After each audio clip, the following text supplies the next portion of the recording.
Hare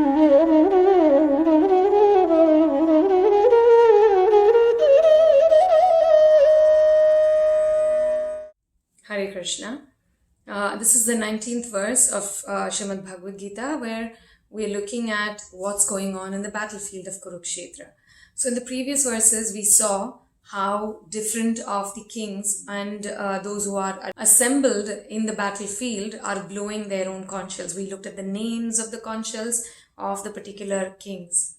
Now in this verse, 19th verse, it's talking about how the blowing of the conch shell from the Pandava army shattered the hearts of the Kaurava army. That's what we're going to look at in the 19th verse. So the verse goes like this: Sa ghosho dhartarashtranam hridayani vyadarayat nabhascha prithivim chaiva tumulo abhyanu nadayan. Now the point is saha ghosha. Ghosha means sound. Saha, that. What is that? If you've heard the previous verses, we were talking about what conch shell Krishna blew, what conch shell Arjuna blew, the names of the different conch shells of the different kings, all of them are blowing at the same time.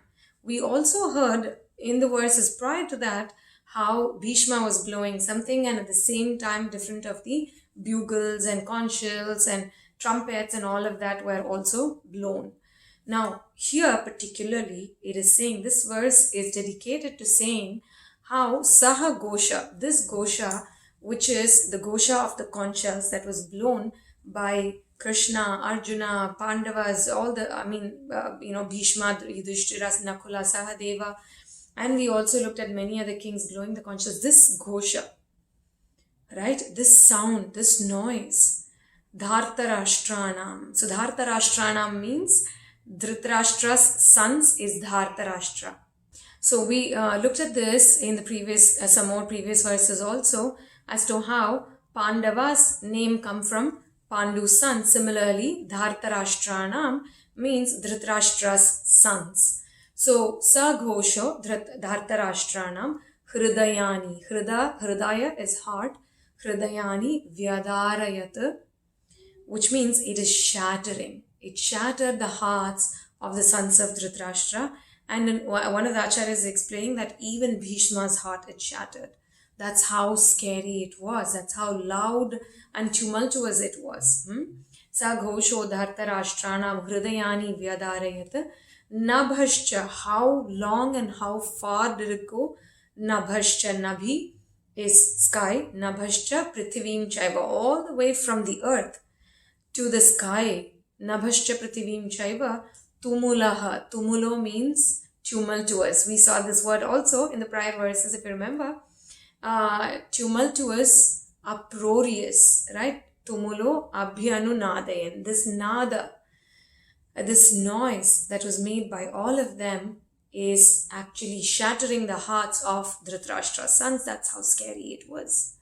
Now, nothing like this was mentioned when the other army was blowing the conches, and this particular verse is given here by Sanjaya especially.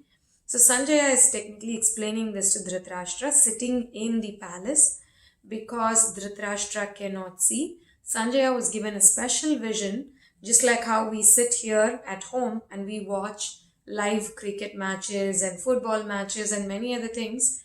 It is new to us, but it was available in the past, right? This we are talking about Dwapar Yuga. In the previous Yuga already there was a possibility of live television, right? So this was given as a boon to Sanjaya. Sanjaya is the disciple of Vyasadeva. So Vyasa gives this benediction to Sanjaya so that he can help Dhritarashtra sit in the palace and hear from Sanjaya as it is happening in the battlefield. So who is speaking all of this? Sanjaya is telling Dhritarashtra. So he's adding little more things into this whole scene to say, you know what? When your sons were blowing the conch shell, it wasn't this uproarious and this scary. But when the Pandavas are blowing their conch shells, it is a bit scary. And it looks like when I see your sons and the entire army, I can see that it is shattering their hearts out of fear. This is Sanjaya's explanation of what's happening in the battlefield of Kurukṣetra. So that's our 19th verse. Sa ghosho dhartarashtranam hridayani vyadarayat nabhascha prithivim chaiva tumulo abhyanunadayan. Hare Krishna.